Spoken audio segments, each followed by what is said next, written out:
Welcome. So today's live stream is going to be definitely different than you normally see on a tech channel. And that's on purpose, and it's going to take a little explanation to get to where we're going. Most people in video production have no clue who Edward Deming is, Peter Drucker, Stephen Covey, maybe, Collins, probably not.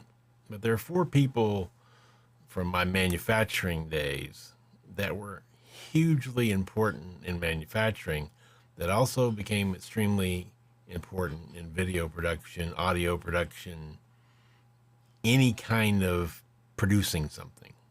Okay. People, creatives, have a hard time staying in a budget. I mean, Steven Spielberg talks about that after he became successful, he would just go so far over budget that the studio would just, it would drive the studio crazy because they build a budget and you're supposed to stay in the budget. And he learned that he could stay in the budget if he just managed himself better. And if you're in a business, if you're in the business of selling video production, audio production, whatever, staying in a budget is hugely important. But you don't want staying in the budget to hurt quality. So there's a whole lot to this. But there are four books that everybody should have read. And most people have maybe read one of them. The first book that I highly recommend was popular, I don't know, 40 years ago, 30 years ago. It's The 7 Habits of Highly Effective People by Covey. And he's long since passed, but his book is still a New York Times bestseller. And it's 7 habits that will help guide your entire life in multiple areas. I learned as much from Covey running a printing company as working in a church, as doing a video production and coaching my son's basketball. Okay, that's about as broad as you can imagine. Collins, who wrote Good to Great, is a fascinating book. Again, it should be required reading. Every high school student, in my opinion, should have to read these 4 books. The next two, there's several books, and I'm not sure which one I'd recommend, but it's 2 people. Peter Drucker, and today who we're going to talk about is Edward Deming. Now, most people who don't know who Edward Deming is know the result of his work. When Honda and Toyota got into the car business, they were kind of a joke, okay? GM, Ford, Chrysler, the big 3 dominated, U.S. sales. And you had, the Ferrari or a Aston Martin for the, the little 1%, but nothing to challenge the big 3. Toyota, and I don't know the exact story, but Toyota discovered Deming and hired him from America to go over and fix. Now, back in the day, for you that are young, back in the day, Japanese quality was like China quality today. It was junk. Not all China quality is junk today, but a bunch of it is.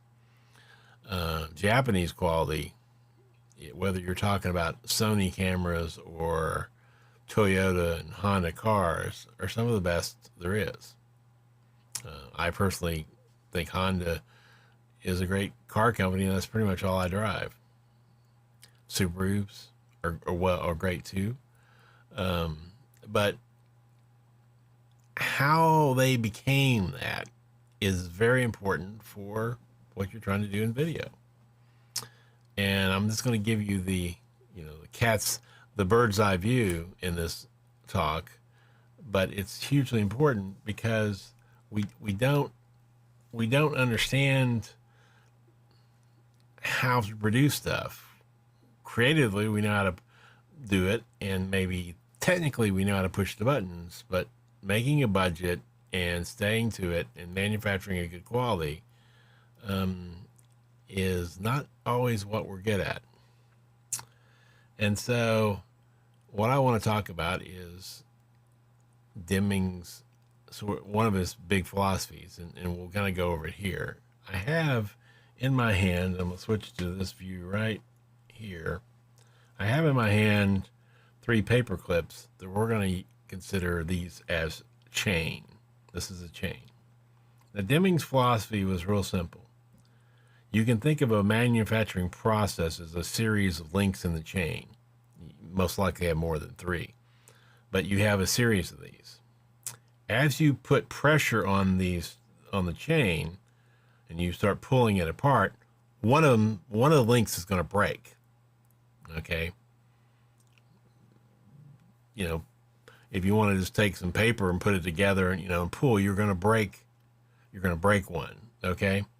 So what Deming's philosophy says is stress test the production, and whichever link breaks, concentrate on making that the strongest link in the chain. Okay, so this one breaks, you concentrate on making that one, and now when you're pulling, it's not going to break because you've spent all this time and energy making it bulletproof, and another one's going to break.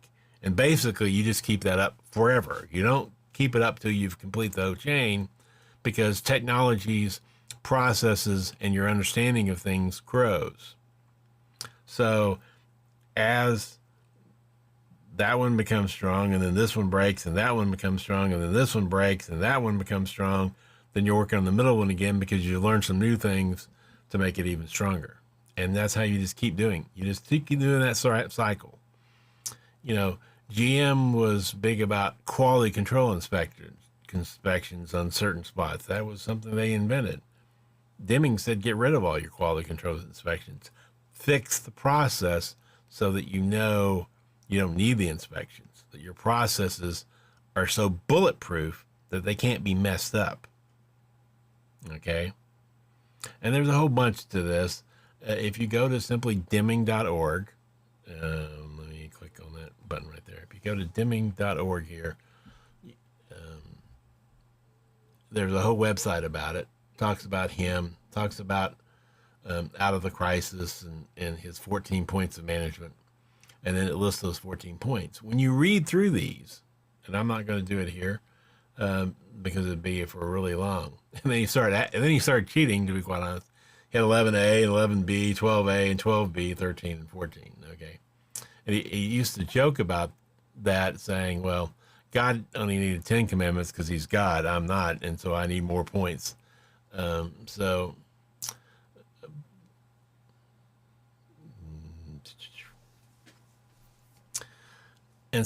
the key to this is simple to understand. You see a weakness in your production, you fix that problem. And you spend some time concentrating on that problem to fix that problem, to make it the strongest chain in there.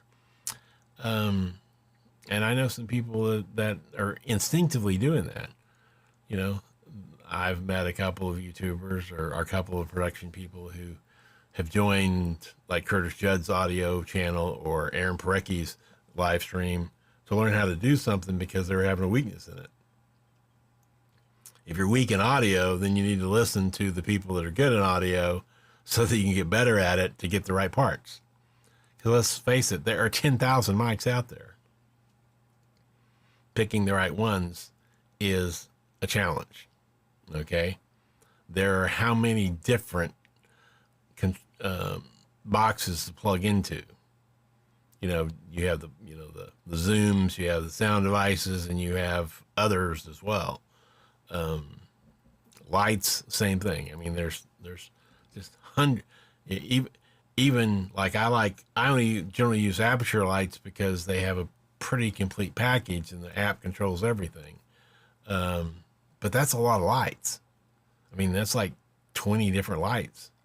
You can't afford to stockpile, 20 lights when you need them, especially since some of their more expensive lights are $5,000. You can't have unless you're rich, you're not going to have a lot of those laying around. So, but like in my case, for my live stream, well, audio's a piece of cake. I know how to run all the audio gear without an issue. Video's pretty good. I wasn't going to spend a lot of money. I have the ZV-E10, I have the ZV-1, I have the Pocket 3, and that's all the cameras I'm using right now. I have other cameras that I can plug in. I mean, I have a Sony a7 IV, I have an FX3, but they're overkill for a live stream, okay? A live stream is 1080p, and that's really all I need. So, no sense buying a cinema camera for a live stream. Now, if you have the cinema camera, use it, okay? But don't go out and buy it. It's not going to increase your. There's so many more cheaper cameras that improve your quality than buying, an FX6 or a C70 or whatever your choice may be, a red, like some people does. Anyway, so you find the problem where you're weak at, and you fix that problem, and you save up, okay? Let's say for your workflow, you need a really good mic. A really good mic, depending on the type of mic you need, is going to be several $100s. No really good mic, except for like vocal performance. I mean, an SM50, a 58 is great. For a cabinet, 57 is pretty darn good. Okay, you can get away, but for your production, let's say you needed a pair of shotgun mics, really good quality shotgun mics are around $1,000 and higher. You can probably get a pair for $3,000. So save until you can afford the $3,000. But also on the hand, you've got to fix the next part of the chain. Okay, you fixed the mic. Now you found out your cables were from Amazon and they're pieces of junk. So you've got to get good quality cables, and so you fix that link in the chain. Okay, you see where I'm going here? So when you fix that link in the chain, then you need to fix the mixing board, or if it's for live, or the recording system. I personally think Zooms are junk most of the time. Their higher end ones have done pretty good, but sound devices are far superior. But they cost a lot more. Okay, generally that's the way it is. You're not going to find a red camera for the price of a Blackmagic camera. I was on Aaron Parecki's live stream earlier talking, we were all in there talking, having a good discussion. And he says, the yellow box I'm using is a great device, except they just refuse to fix some key fundamental things. So, believe it or not, we convinced Aaron, who's got pull with YOLO, to put together, why don't you fix these 20 things and you'll have a box that's really stable, and then worry about the add-ons, the new features. And I'm really excited about that, because that's what I'm using the live stream. A lot of people are using Blackmagic stuff. I use Blackmagic in most of the studios I did, because for a studio environment, that's the best probably platform there is. Blackmagic quality is a problem. I had to keep spare ATEM ISO Extreme. I had to keep converters, spares. I had to keep 8 or 9 spares for my customers, because my customers counted on me to fix it. They didn't do any of the ordering. I ordered everything. I put it in. They're calling me. That's what they're paying me for. Okay. So therefore I had to keep all these spares, because Blackmagic, when you make productions now, they're higher end ones, different story. They're a little bit better built, much more robust. But I'm talking about the ATEM Pros, ISO Extreme, those sub $2,500 switchers, they've got some quality issues. I've had, of the 11 or 12 I put in, I know I've had 3 fail. So I always kept, when I had the business, I remember I'm retired, when I had the business, I kept in a stream. That's money I had to spend to keep in the deal. I built it into the cost of when they bought it. They paid actually a little bit more than list price for it because I knew I had to keep in a stream. I had to keep a spare. But still, it was the best solution to that I could provide because the really high ends were just too expensive. Okay, I get it. So in this process of fixing the chain, the weakest link in the chain, you got to still make judgment calls. Okay, if your camera, if your customers now require 4K, and they require some that when you're producing it, you have to crop in, then maybe you need a 6K camera.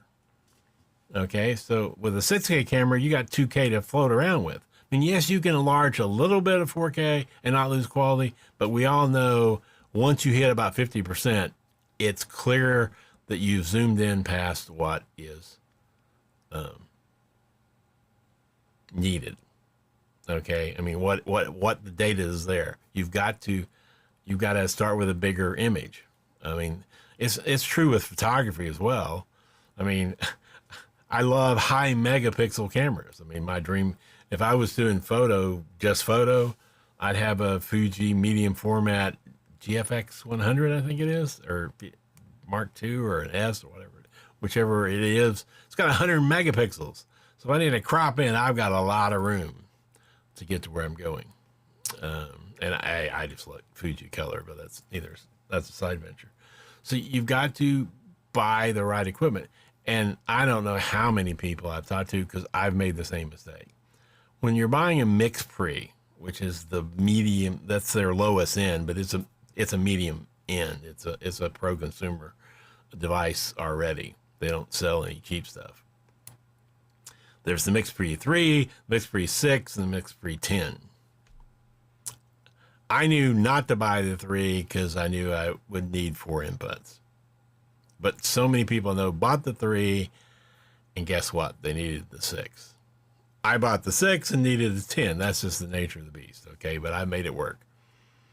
True with it, I bought the ATEM. My first ATEM was the Pro. I knew the small one wasn't any good. Man, do I miss not having the ISO recordings. Because I learned that since I'm editing the show anyway, we're not really live streaming.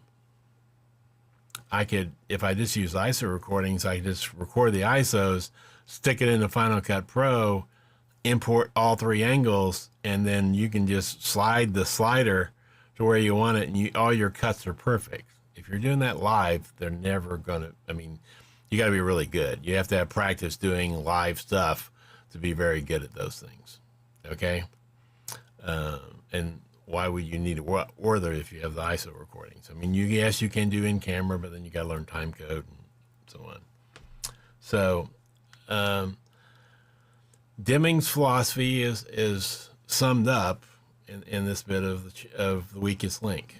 Whatever your weakest link is, concentrate on fixing just that and make it the strongest chain. And then after that's fixed, you won't have to worry about it for years to come, and you can work on the next problem. Okay? And don't underestimate the cheap stuff. I can't emphasize that one enough either. I don't know how many people save up, buy a Sennheiser or Audio Technica high-end mic or very good Rode mic or Shure mic, and then they buy an Amazon basic XLR cable. Huge mistake. Rode has some good cables, but generally speaking, I mean, I'm lucky I live in Nashville. There's some people here that make unbelievably good cables. If you want to know more about cables, seriously, Alan at Sound Speeds, who's a boom operator, makes cables on the side as well, and they're very good. He's got several videos on it. Why, I don't need to say anything more about him. Go see him. There is a question. I'm going to stop and get, if I press this, we'll see if it comes up. There we go, Matt. With the new paid plugin, my Mix P3 Mark II is now a Mix P5 II. Channel 3 can now be separated out between the XLR and the quarter-inch inputs. That's true. They did a firmware plug-in that you had to pay for, but it's still quarter-inch, and we know you're not getting the quality out of quarter-inch you're getting out of XLR. So yes, it helped, but it's still not as good as having a fourth XLR port. I really wanted time code better. Again, once you learn a time code workflow, you never want to go back. So I bought into Telesync. That was just I tried their Track E out first before I did any, and I really liked the quality of Track E. So then because it could drive higher quality mics, you do know lavs need power, but consumer mics like Rode wireless don't have the power. So you gotta get the Track E's having a power drive TL48 or COS 11D or DPA, the really high quality mics. So that's one of the keys for my consulting career is learning to get enough quality headroom. Now, I'm also of the school that you don't need to overspend. Nobody in their right mind would, on purpose, for a person's live streaming, buy an FX6. Okay, it's just too much camera for a live stream. On the other hand, if they're going to be using it for other things, no problem. Or if you've started something and then something happens and that whole goes away and you have an FX6 laying around, well, don't go buy a cheap camera, just use your expensive camera. Okay, there's common sense things, but sometimes they're not all that common.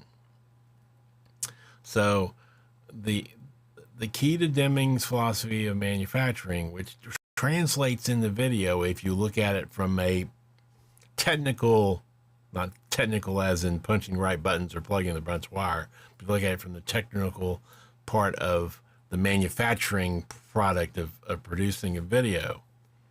I learned real quick that I didn't need to check off a checklist. I just needed a checklist. I visually could go, okay, I did that, but I needed the checklist. Having a simple checklist, and they're not generally that simple. They're sometimes 2 or 3 pages long of what you need for a video shoot on every occasion. Turn this on, turn that on,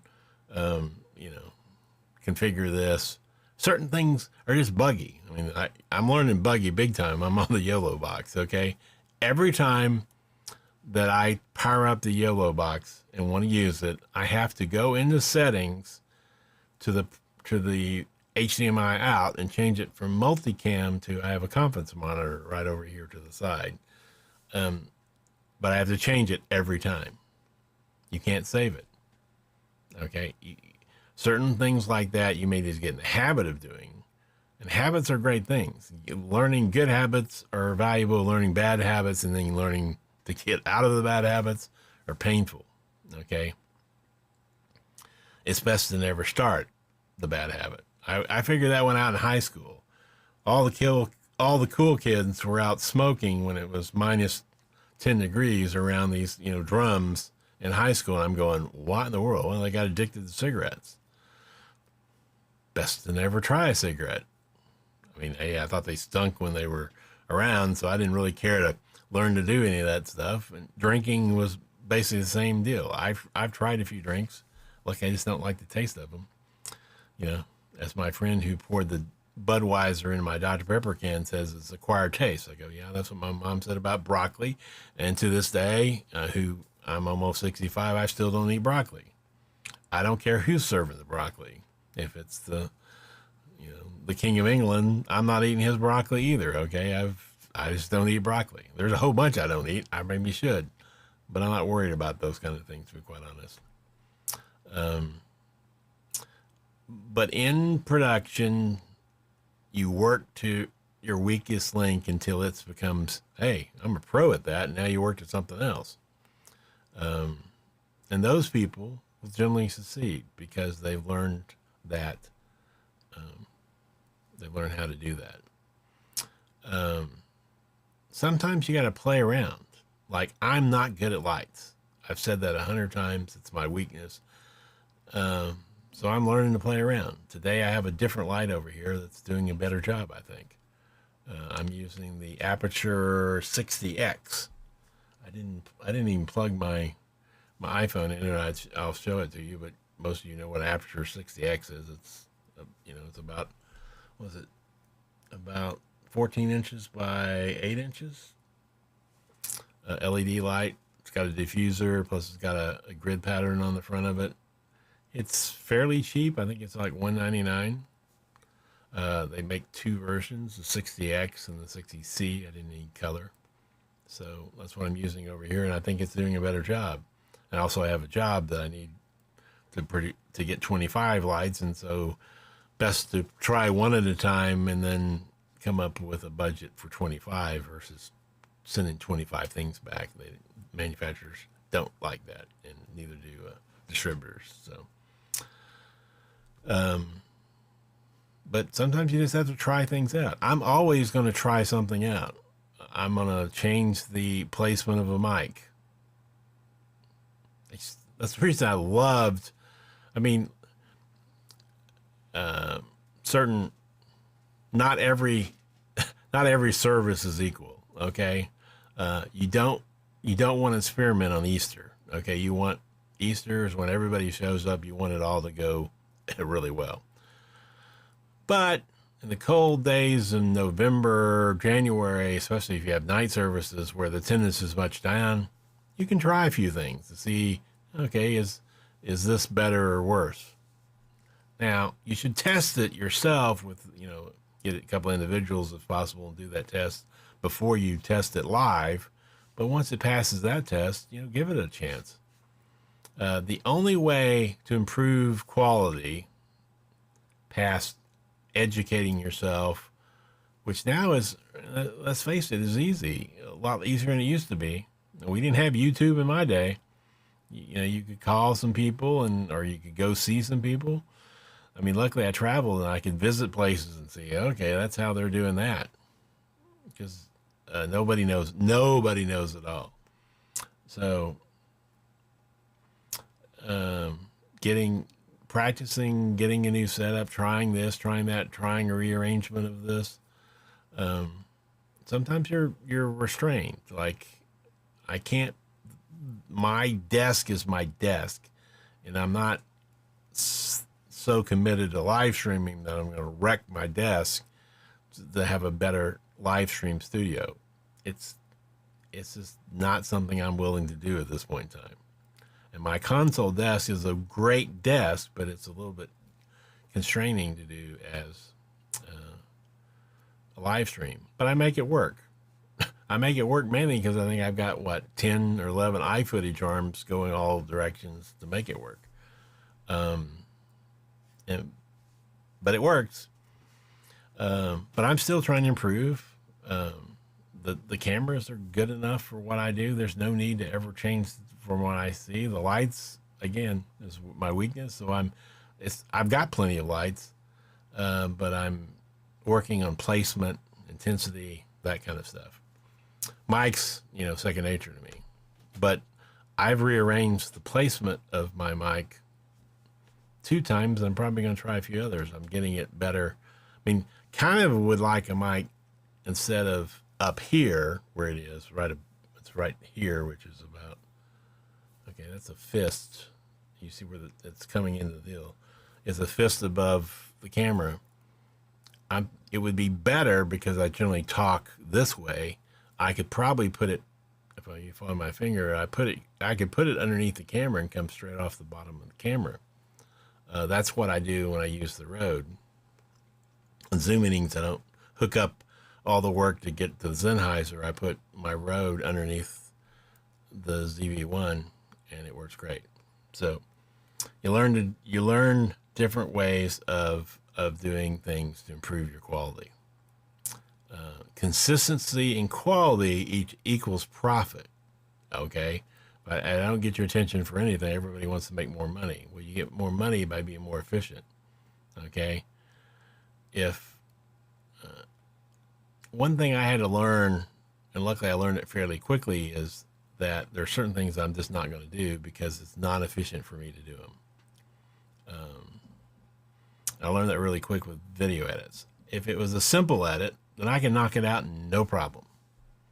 But if it was a complicated edit, I was much better outsourcing that, marking it up from whoever I outsourced it to and giving it to the client, and I'd be coming out way ahead because I wasn't that well versed in complicated edits. I'm not a great editor, but I'm a decent editor. I do the basic stuff just fine. But if you need something fancy, there are people that's all they do. And somebody that just only does one thing, I mean, you can learn from other fields. In the medical, which there's nothing more complicated than understanding how the body works and fixing a problem. Why do you think there's so many specialists? They're ear, nose, and eye specialists. There are of course, there's brain neurologists, brain surgeons. There are heart doctors. There are kidney doctors, liver doctors, hand doctors. There's all kinds of specialty, and they concentrate just on one spot. And there's nothing wrong with being that if you can afford to do it, or if you can build yourself a community. And again, technology really helps. Having the ability to upload a huge file, which in the past you couldn't. Back when we had, high speed was a DSL line at 4 megabits. Trying to upload a huge file wasn't an option, so you had to mail stuff, and that adds up. And you have to worry about the postal service or UPS. So learning to outsource those things that's just outside your wheelhouse. Okay, there's nothing wrong with that. That's smart. But some things, you have to do yourself, and therefore you have to train yourself to get better. So I highly recommend it, and I'll put up on the website I'll go into detail a little bit more about the 4 books. Stephen Covey's 7 Habits. I've used them my entire career. I luckily, when I was I was just a gopher basically in the first printing company I worked for at first. I got promoted to being a production manager, one of the 3 divisions. So I moved up really quick and really fast. Luckily, I got to go to a Covey seminar and learned about time management. Okay, if you don't know how to manage your time, you're screwed. I mean, I'm sorry, it's just a challenge. It's fun. I love being retired but I still have to manage my time now. I have a choice. I can watch this live stream or go play with my grandkid. Again, it's a priority choice. For some people, I need the money, therefore I'm going to have to do the work. For me, I'll live without it. I'll go play with the grandchild. Okay? So there are priorities, and you use those priorities to pick what you're going to do. So without further questions, I am going to probably continue this in 2 weeks. Easter is next week, and I have plans, so I will not be here next week. But I'm going to go into Peter Drucker's stuff, which is equally important, and I'm probably going to do a series of these because I think they're important. I mean, if you need to know how to run a mic, Curtis Judd will answer your question, and if he won't, there are 4 or 5 of us in there. We'll do it. So I'm not gonna necessarily always worry about those things. Though if Curtis doesn't have time or doesn't go into it deep enough, then the advantage of then I will, and we'll go there. But there's some better choices for your video answers or your audio answers. I'm trying to get outside the easy stuff and get to more complicated stuff, like how to make money with this stuff. I mean, let's face it. If you're buying, a good lens for your camera, if you're trying to make money in production, Mark's here. You're a good camera body that you can use for commercial work. FX3 is probably the minimum, or the Sony, or the Sasha Z8, I guess, from Nikon, or Canon C700. Those are even more expensive, and then getting a good lens. All that adds up to a lot of money. You got to get your money's worth out of this stuff. So you need to get really good at it. What I'm shocked about is people who have been doing this for 3 or 4 years and don't know the settings in their camera. They know that, this has to be double that because they heard that, but past that, they don't worry about certain things. But there are courses in that, okay, that you can take for a cheap amount of money and get everything you need. So I'm not necessarily going to worry about those. I'm going to try to worry about some bigger topics, and I think these business topics come into play even if you're not doing it for a business. If you're just running a live stream for a church service, there's some things business wise that can make that a better live stream. So with that, I think I'm going to call it a night, and we will wish everybody a happy Easter, and I'll see you on the flip side. And if I push the right one, I hope that's it.